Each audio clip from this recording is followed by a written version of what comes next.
is Rashonda Harper Beecham, and I attended Jackson State University, the I love.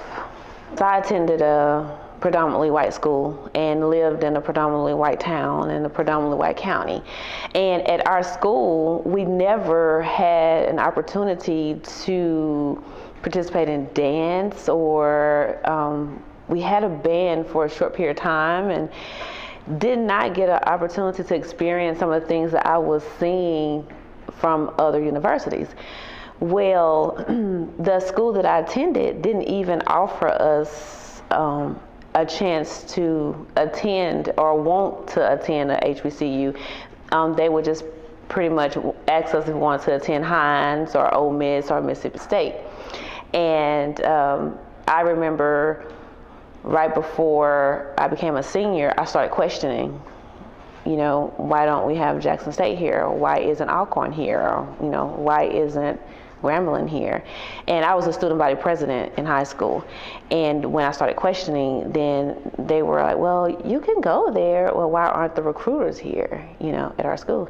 So I went over to Jackson State just to view it, applied, got a scholarship there, and ended up right there. One of my most memorable moments was, I remember being in my dorm room. I was the only one with a car, so I met a lot of friends, and then I heard this boom sound. I was like, oh my God, it's that sonic boom. So I remember jumping out of my bed and running outside, and that was like one of the highlights of my time there when I heard the band. I used to love to dance, and it fascinated me. And I just stood there and watched, and what fascinated me the most was to see a lot of people that looked like me that were able to produce and play instruments that I've never seen at my school before, so it was great. If I had a senior in front of me, I would basically let them know that a HBCU is a college experience that you really can't explain. You can't put it into words. It becomes a family. I know that my grandmother died right before I graduated from Jackson State, and I just went from high to real low, and you don't really know how much people are paying attention to you, especially the teachers at the HBCU. So I remember, and it just broke my heart in a happy way, when I went in, and this was at my grandmother's funeral, and my head was down, I was on the front row. My grandmother also helped to raise me, we were close. And I looked in the choir stand, and there were 3 of my professors from Jackson State at the funeral. So that really touched my spirit, because it's so many kids there, and you took time out for one student to make sure that that student was okay.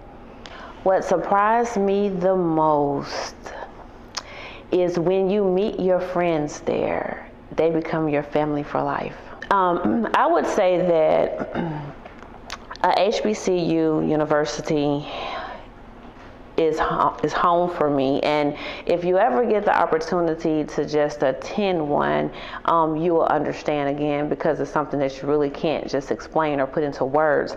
However, it also groomed me. I remember every now and again we have a conversation about, you don't learn anything there. No, you do. If you don't get your work, they're not going to pass you. And people don't know until you get there. Some people you hear, oh, well, they're not credible. Yes, they are. So I'm always in defense for our HBCU schools, because you have a lot of people that are accomplished, such as myself. Never in a million years would I have thought I'd be the mayor of Pelahatchie, Mississippi, my hometown. Never in a million years did I ever think I would be the first African-American mayor in Pelahatchie. And never in a million years did I think I would be the first African-American female mayor in Rankin County, which is a predominantly white county. So to me, Jackson State groomed me. And I remember I taught cost accounting at Jackson State. One of my teachers said, I want you to teach, and I did. And I remember several of the students telling me, and I would laugh, you're going to be somebody. And I would just start laughing, but they were sincere. So some of them inboxed me and say, we told you. I don't know if anybody remember Dr. Liddell. And we know the J sets, and I love to dance. And I remember going to him and saying, Dr. Liddell, I really want to dance. And he says, what's your name? And I said, Rashonda. And he said, I've heard about you, and I heard you're really good. He said, but what are you studying? And I said, I'm studying accounting. He said, I don't mean to sound like your mentor or your mother or your father. He said, but accounting is hard. I said, I know. And he said, dancing only lasts for a period of time, and accounting is going to take you further. And I went to my room and I pondered with it so bad, and I did not try out, and I stuck to accounting. But to this day, I felt that I probably could have juggled both of them. My husband laughing. He's laughing because you know what I did for our wedding? I came in, me and him came in as Jackson State with the band, and he was the drum major and I was the J set in our reception. It's on YouTube.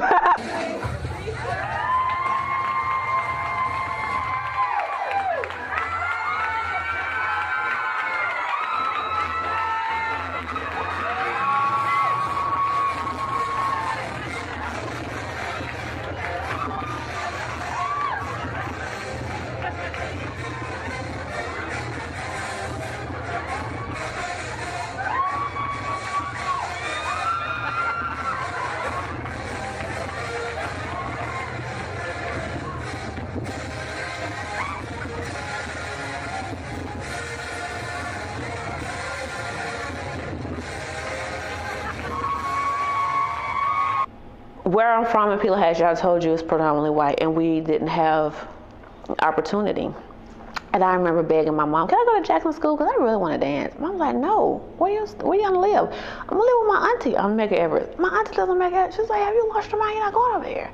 And I used to be so upset, like, I don't want to go here because we're not doing anything, but I had 110 in trigonometry, a 99 in algebra 3, a 90. So I would finish my work and I would just sit there so bored, But I came back home and I organized a group of girls that wanted to dance, that didn't have an opportunity in Pelahatchie.